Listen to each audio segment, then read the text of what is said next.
اللہ سیاں نظر کرم دی ہو جاوے منگتے منگتے الرحیم۔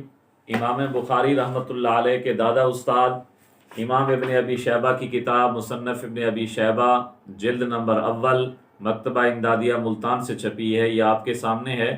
اس کے صفحہ نمبر 267 پر ایک حدیث موجود ہے کہ سیدنا برابن عازب رضی اللہ تعالی عنہ سے روایت ہے کہ نبی اکرم صلی اللہ علیہ وآلہ وسلم اذا افتتح الصلاۃ رفع یدیہ، جب نماز شروع کرتے تو رفع یدین کرتے، ثم لا يرفعهما حتى یفرغ، پھر پوری نماز میں فارغ ہونے کے وقت تک پھر دوبارہ رفع الیدین نہیں کرتے تھے۔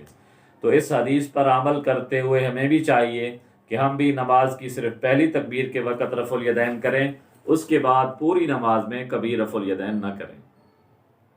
یہ نبی اکرم صلی اللہ علیہ وسلم کی سنت ہے۔